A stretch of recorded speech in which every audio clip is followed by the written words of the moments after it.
नमस्कार, good morning. एक बार फिर से सभी विद्यार्थियों का हमारे YouTube चैनल पर स्वागत है भाई।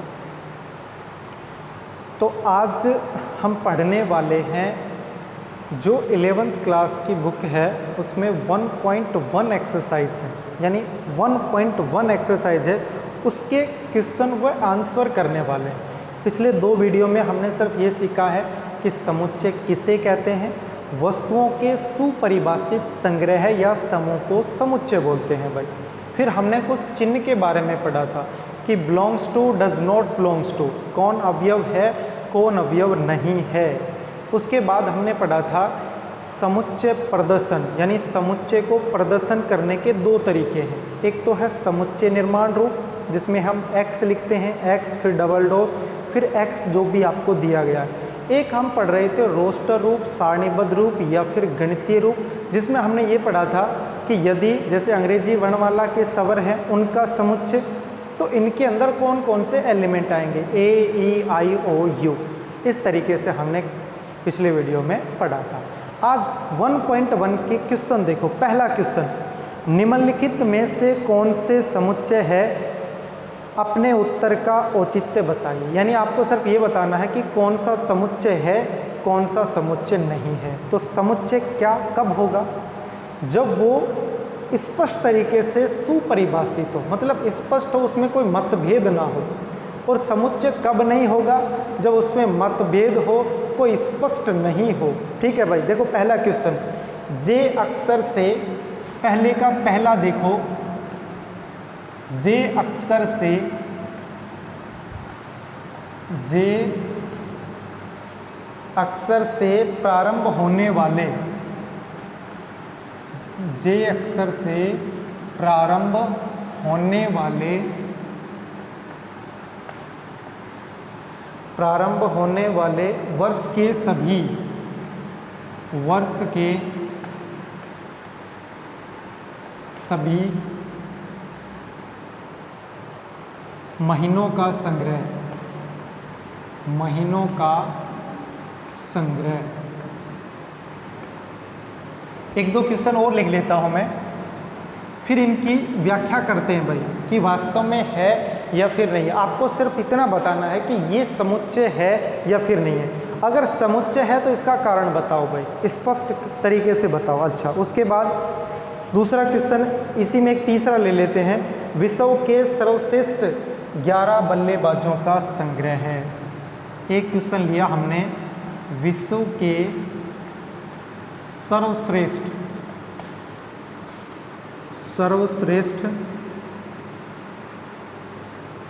11 बल्लेबाजों का संग्रह है।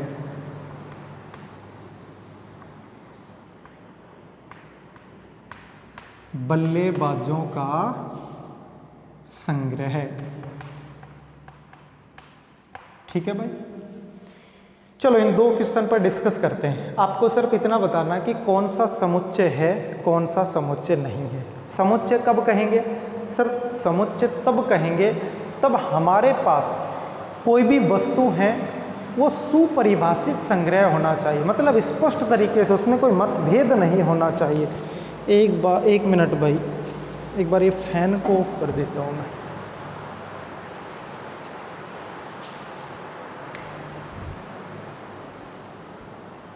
फैन से आवाज़ बहुत ज़्यादा आ रही थी, है ना। तो देखो, ध्यान देना। सुपरिभाषित, पहले क्वेश्चन पे बात करते हैं। जे अक्षर से प्रारंभ होने वाले वर्ष के सभी महीनों का संग्रह है। यानी वर्ष, अगर इसके आंसर की बात करें, अगर मैं आपको ये कहूँ कि भाई इसका एक समुच्चय लिख दो, तो आप समुच्चय आसानी से लिख सकते हो।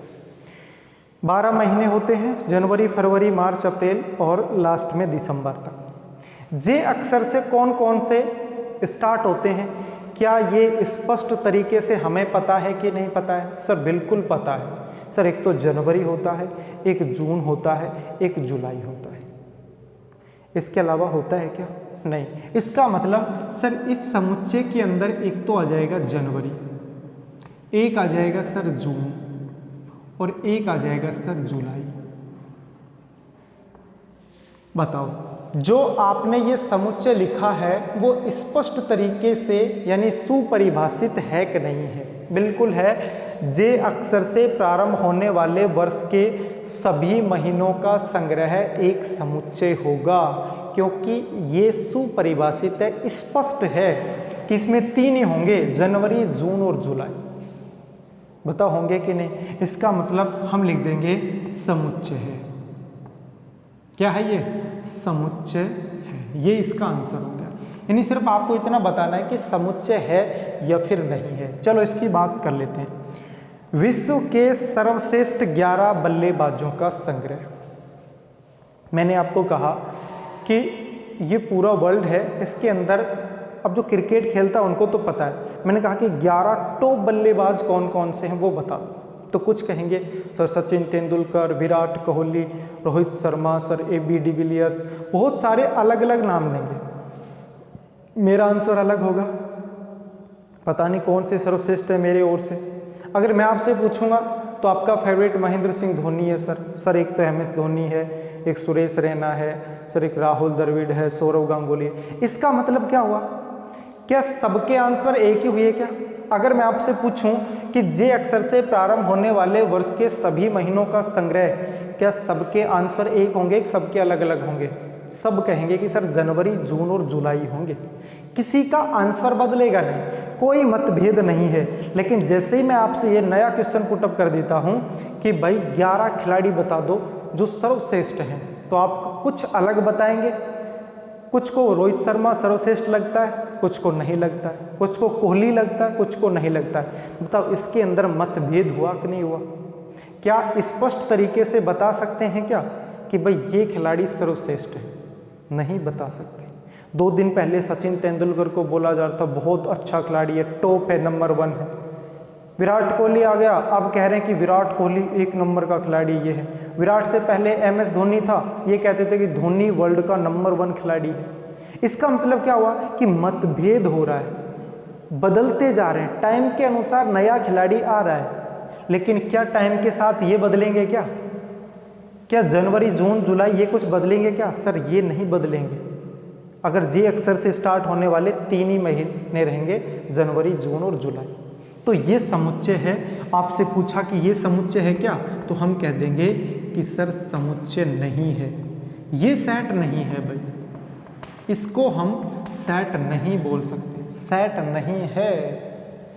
क्यों नहीं है? मैंने बता दिया है कि ये सुपरिभाषित यानी स्पष्ट तरीके से नहीं है, इसके अंदर मतभेद आया हुआ है। चलो 1-2 क्वेश्चन और। भारत के 10 सबसे अधिक प्रतिभाशाली लेखकों का संग्रह, यानी जो इंडिया है ना, इसके अंदर 10 सबसे प्रतिभाशाली लेखक, उनका संग्रह। तो आप कहोगे, मैं पूछूंगा, मेरे से पूछेगा सर मुंशी प्रेमचंद है, सर कबीरदास है, सर तुलसीदास है, मैं तो ये कहूँगा। लेकिन कोई दूसरे से पूछेंगे, उसको तुलसीदास अच्छा ही नहीं लगा। तीसरे से पूछेंगे, वो कहेगा कबीरदास अच्छा नहीं है। बताओ क्या स्पष्ट है क्या कि ये 10 सबसे अच्छे हैं भाई? क्या लेखक नए नए नहीं आ रहे हैं क्या? बिल्कुल नए आते हैं। अब और अच्छा आ गया, फिर और अच्छा आ गया। हर बार आपने देखा भी होगा जो अवार्ड मिलते हैं वो सबको अलग अलग मिलते हैं, इस साल का अलग, इस साल का अलग, इस साल का अलग। क्यों? क्योंकि उसने अच्छा प्रदर्शन किया इसलिए उसको अवार्ड मिल रहा है। अगले साल कोई और अच्छा प्रदर्शन करेगा तो उसको मिलेगा भाई अवार्ड। इसका मतलब ये हुआ कि सर हम फिक्स नहीं बता सकते कि भारत के ये 10 प्रतिभाशाली लेखक हैं। तो इसका मतलब इसमें भी सर मतभेद मिलेगा, और जिसमें मतभेद हो गया तो इसका मतलब समुच्चय नहीं है। इसका मतलब उसका आंसर क्या होगा? समुच्चय नहीं है। आपकी कक्षा के सभी बालकों का संग्रह, इस पर डिस्कस करते हैं। देखो एक क्वेश्चन मैंने लिख दिया है, आपकी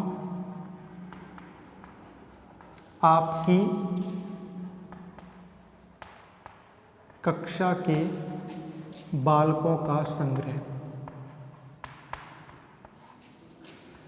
बालकों का संग्रह, आपकी कक्षा के बालकों का संग्रह है, इसके बारे में बताओ भाई, क्या समुच्चय है कि नहीं है?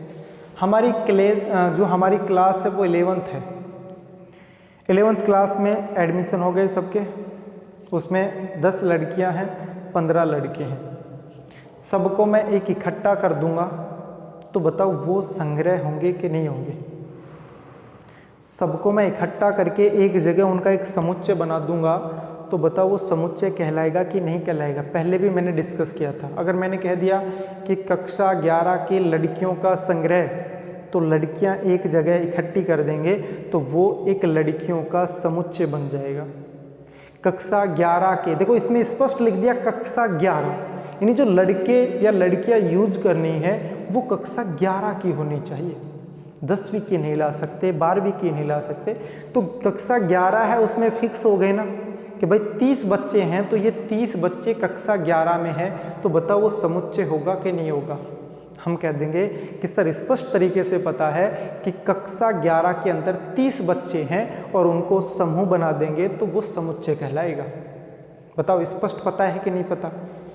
मेरे से पूछा कि सर कक्षा 11 में कितने स्टूडेंट हैं, तो मैंने कहा कि सर 30 स्टूडेंट। उसके बाद फिजिक्स वाले सर आए, उनसे पूछा कि सर कक्षा 11 में कितने स्टूडेंट हैं, वो भी कहेंगे सर 30 स्टूडेंट हैं। केमिस्ट्री वाले सर से पूछा कि सर कक्षा 11 में कितने स्टूडेंट हैं, वो भी कितना कहेगा? 30 ही कहेगा। तो इसका मतलब वो स्पष्ट है कि नहीं है?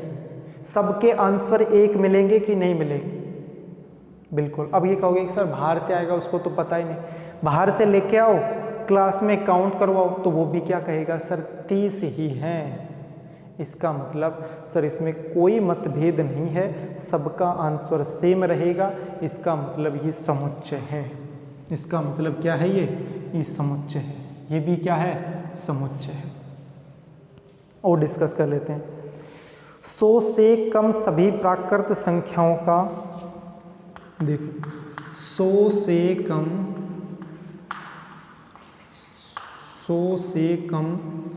सभी प्राकृत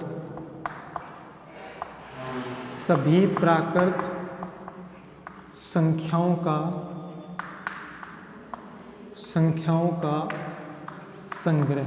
अगर आपसे ये पूछा जाए कि 100 से कम सभी प्राकृत संख्याओं का संग्रह, मतलब 100 से कम होनी चाहिए। अगर मैं आपको ये कहूँ कि भाई इसको रोस्टर रूप में लिख दो तो 100 से कम प्राकृत संख्या, तो पहले तो ये पता होना चाहिए कि प्राकृत संख्या स्टार्ट कहाँ से होती है। तो हम कहेंगे कि सर प्राकृत संख्या तो 1 से स्टार्ट होती है, 1 फिर 2 फिर 3 फिर 4 फिर 5 और ऐसे चलती जाती है, कहाँ तक? अनंत तक चलती है ना। इसने स्पेशल कंडीशन रख दी कि 100 से कम होनी चाहिए, 100 नहीं 100 से कम। तो 100 से लास्ट में कम कौन सी आएगी? 99 आएगी। स्टार्ट कहाँ से होगी? सर 1 से 2 से 3 से, सर ये चलता जाएगा और लास्ट में आएगा 99 और ये बंद कर देंगे। इसको हम रोस्टर रूप में बोलते हैं। तो मेरे को बताओ, मैंने आपसे पूछा कि 100 से कम प्राकृत संख्या बताओ, आप क्या कहोगे? सर 1 2 3 99 तक। एक और स्टूडेंट लिया, उससे पूछा कि भाई 100 से कम प्राकृत संख्या बताओ, वो भी क्या कहेगा? सर 1 2 3 99 तक। एक बिल्कुल टोल बाबा आ गया, आप कहोगे सर वो तो गलत बताएगा, उसकी बात ही मत करो। तो लेकिन क्या 100 से कम प्राकृत संख्या 1 से 99 रहेंगी? क्या 1 से 101 हो जाएंगी? क्या 100 से कम की बात कर रहा हूँ, नहीं होंगी ना। इसका मतलब ये बिल्कुल स्पष्ट है, बिल्कुल स्पष्ट है कि सर 1 से लेकर 99 तक की प्राकृत संख्या आएंगी। बताओ आएंगी कि नहीं आएंगी? बिल्कुल आएंगी। इसलिए इसको हम क्या बोलेंगे कि सर ये एक समुच्चय होगा। भाई समुच्चय कब नहीं होगा? तब सारे स्टूडेंट अलग अलग आंसर दें। लेकिन अगर सभी स्टूडेंटों को पता है कि प्राकृत संख्या क्या है और उनसे मैं आंसर पूछूंगा तो वो आंसर यही देंगे। स्पष्ट है बिल्कुल कि सर 1 से 99 तक की संख्या आने वाली है, तो इसको क्या बोलेंगे? समुच्चय बोलेंगे। अगला क्वेश्चन देखो, लेखक प्रेमचंद द्वारा लिखित उपन्यासों का संग्रह है। इसके बारे में डिस्कस करते हैं। भाई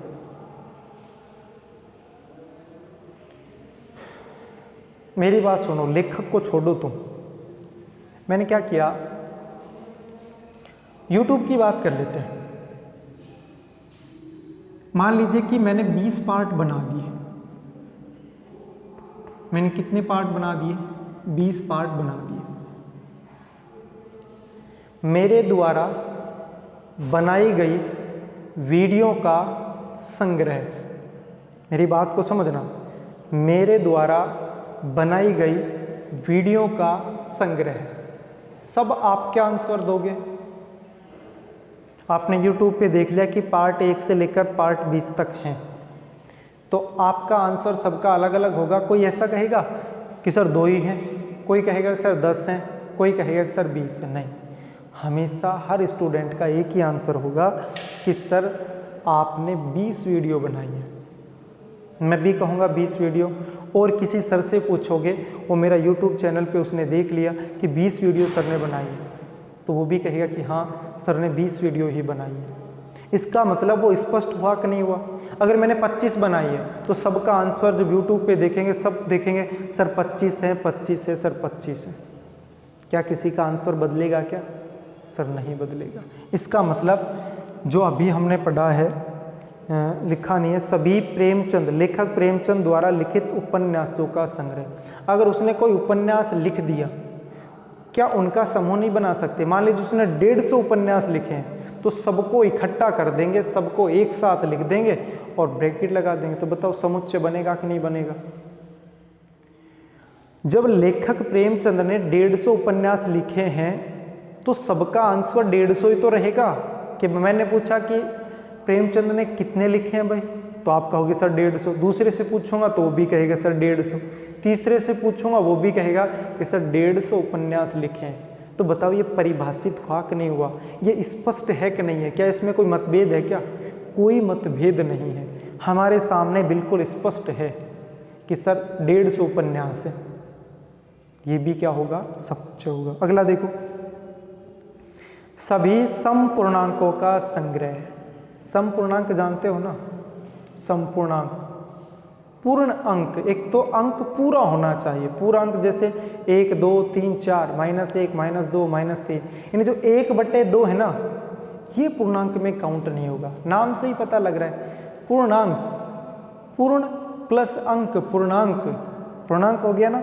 तो सभी समपूर्णांकों का संग्रह, सभी समपूर्णांक सर, जैसे एक समपूर्णांक की बात कर रहा है तो सम यानी 2, 4, 6, 8 ऐसे चलेगा, -2, -4 ऐसे चलेगा। लेकिन ये चलेगा तो सही ना अनंत तक। क्या कोई ये कहेगा कि सभी समपूर्णांक बताओ, तो 1, 3, 5, किसी का आंसर ये नहीं मिलेगा क्लास में कि सर 1, 3, 5। अगर वो पूर्णांक के बारे में जानता है, अगर उसको पता ही नहीं तो फिर तो आंसर कुछ भी दे सकता है, लेकिन ये कभी चेंज नहीं होंगे।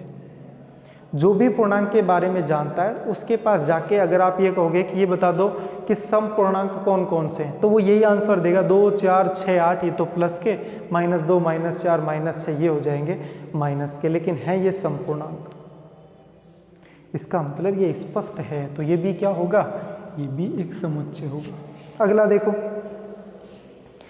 इस अध्याय में आने वाले प्रश्नों का संग्रह स्पष्ट है। जो हम पढ़ रहे हैं एक्सरसाइज, इस अध्याय में मान लीजिए 150 क्वेश्चन हैं, उन 150 क्वेश्चन का एक समूह हम माने तो क्या उसको समुच्चय बोलेंगे कि नहीं बोलेंगे? बिल्कुल बोलेंगे सर। स्पष्ट है भाई। इस अध्याय में जो हम पढ़ रहे हैं, जो हमने पढ़ा है, उसमें क्वेश्चन कितने हैं और उन क्वेश्चन को इकट्ठा करके लिख देंगे, क्या वो समुच्चय बनेगा कि नहीं बनेगा? हम कहेंगे सर बिल्कुल स्पष्ट है। इस एक्सरसाइज में जो 150 क्वेश्चन है तो हर स्टूडेंट यही बताएगा कि सर इसके अंदर 150 क्वेश्चन है। तो क्या किसी में मतभेद मिलेगा क्या? किसी में मतभेद नहीं है। इसका मतलब सुपरिभाषित है, स्पष्ट तरीके से परिभाषित है कि 150 क्वेश्चन है, सब 150 ही बताएंगे। इसका मतलब समुच्चय है। विश्व की बात कर रहा है, सबसे अधिक खतरनाक जानवरों का संग्रह, पूरा इंडिया है। सबसे डेंजर आपको जानवर बताने हैं, खतरनाक डेंजर कौन कौन से? क्या सबका आंसर सेम हो गया क्या? हाँ सर सबका सेम होगा। सर शेर होगा सबसे खतरनाक, बिल्कुल सही बात। बहुतों का आंसर यही मिलेगा। लेकिन विश्व में बहुत सारी प्रजाति हैं जो बहुत खतरनाक हैं। बहुत सारी प्रजाति हैं जो हमारे इंडिया में नहीं पाई जाती हैं। कोई साउथ अफ्रीका में पाती है तो वो हमारे इंडिया में नहीं, इंडिया में है वो साउथ अफ्रीका में नहीं मिलती है। इसका मतलब क्या हुआ कि अगर मैं यहाँ विश्व की बात कर रहा है, यहाँ हो सकता है सब शेर को बताएं, लेकिन ऐसा नहीं है। किसी और देश में जाओगे तो वो आंसर शेर दे, कंपलसरी नहीं है, क्योंकि हो सकता है शेर से डेंजर भी कोई जानवर हो। तो क्या ये स्पष्ट है? क्या ये सर स्पष्ट नहीं है। जैसे ही बल्लेबाजों की बात की थी हमने कि भाई ये चेंज होते रहते हैं, सबका आंसर सेम नहीं होगा। इसी प्रकार से सबसे खतरनाक जानवर कौन सा है, इसके बारे में हम सब स्पष्ट नहीं बता सकते। तो सर ये भी समुच्चय नहीं होगा। पहला क्वेश्चन यही था, कौन सा समुच्चय है कौन सा नहीं है। फिर से बता रहा हूँ, जिसके अंदर स्पष्ट तरीके से कोई मतभेद नहीं हो, स्पष्ट दिया गया हो, उसको तो हम बोलेंगे कि समुच्चय है। और जिसमें मतभेद हो जाए, सुपरिभाषित नहीं हो, उसको हम कहेंगे कि सर समुच्चय नहीं है। विश्व की बात करें, सबसे सर्वश्रेष्ठ 11 बल्लेबाज या सर्वश्रेष्ठ लेखक हुए या सर्वश्रेष्ठ जानवर हुए, इस टाइप के कभी भी समुच्चय नहीं होते। ठीक है, चलो अब नेक्स्ट क्वेश्चन। ये तो था क्वेश्चन नंबर फर्स्ट के कुछ पार्ट दिए गए थे जिसके ऊपर हमने डिस्कस किया है भाई।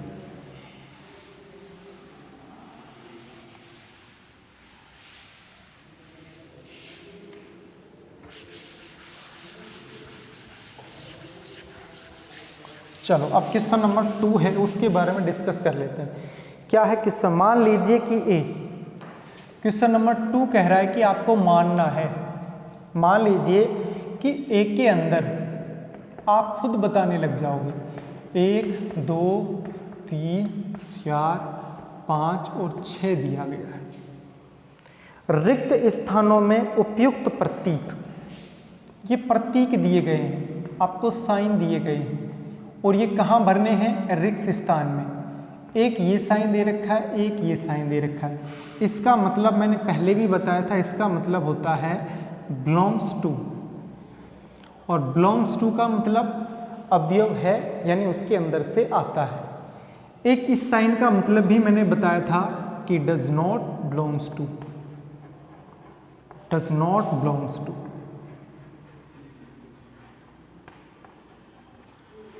डज नॉट बिलोंग्स टू, इसका मतलब अवयव है, उसके अंदर उपस्थित है, और इसका मतलब है उसके अंदर उपस्थित नहीं है। यही तो है, तो बता देंगे। ये तो देखो, जैसे इसने ये दे रखा है, ये तो है फर्स्ट, फिर सेकंड दे रखा है, सेकंड के अंदर है 8, फिर ए दे रखा है। इसी तरह फिर थर्ड क्वेश्चन दिया गया है, थर्ड के अंदर है 0, फिर फोर्थ दे रखा है, फोर्थ के अंदर है 4, फिर फिफ्थ दे रखा है,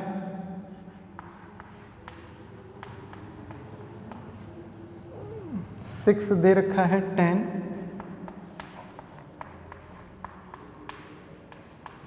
इनमें से बताना कि कौन सा यूज करेंगे। मान लीजिए इस प्रतीक को हम फर्स्ट लिख लेते हैं, इसको हम सेकंड लिख लेते हैं, चिन्ह दे रखे हैं, साइन दिए गए। इसका मतलब होता है बिलोंग्स टू, यानी उस समुच्चय के अंदर वो उपस्थित है। इसका मतलब है डज नॉट बिलोंग्स टू, उस समुच्चय के अंदर वो अवयव उपलब्ध नहीं है, यानी कहीं बाहर से आया हुआ है। ठीक है, चलो देख लेते हैं। 5 ए से, क्या 5 ए के अंदर है? क्या चेक कर लेते हैं। 1 2 3 4 5, ये रहा देखो 5, इसका मतलब सर 5 ए के अंदर से बिलोंग करता है। 5 बिलोंग्स टू ए, हो गया? हो गया कि नहीं हुआ? बिल्कुल हो गया। चलो आगे चलते हैं। 8 फिर खालिस्तान ए, क्या 8 ए से बिलोंग करता है? क्या 1 2 3 4 5 6, सर 8 तो कहीं पे आया ही नहीं, इसका मतलब 8 does not belongs to A, यानी ए 8 है ना, ये ए का एलिमेंट नहीं है, ये कहीं बाहर से आया हुआ है। चलो 0, इसके अंदर कहीं पे 0 है क्या? सर 0 भी नहीं है, sir 0 does not belongs to A. उसके बाद 4, सर 4 इसके अंदर है तो हम कह देंगे कि sir 4 belongs to A. Sir 2 भी इसके अंदर है, देखो ये रहा 4, ये रहा 2, तो सर हम कह देंगे कि 2 बिलोंग्स टू ए। 10, सर 10 इसके अंदर कहीं पे भी नहीं है तो हम कह देंगे कि sir 10 does not belongs to A, यानी 10 ए का अवयव नहीं है, ये इसका मतलब होता है। सेकंड भी हो गया। थर्ड देख लेते हैं भाई। थर्ड कह रहा है कि रोस्टर रूप में लिखिए। चलो एक दो क्वेश्चन कर लेते हैं। कल मैंने बताया था ना, रोस्टर रूप और समुच्चय निर्माण रूप। ध्यान देना, क्या है रोस्टर रूप और क्या है समुच्चय निर्माण रूप। ये हमारी एक्सरसाइज 1.1 चल रही है भाई, ठीक है। 1.1 आरबीएससी की बुक अब की बार लागू नहीं है, एनसीईआरटी की बुक लागू है, तो इसलिए हम एनसीईआरटी की बुक की एक्सरसाइज कर रहे हैं।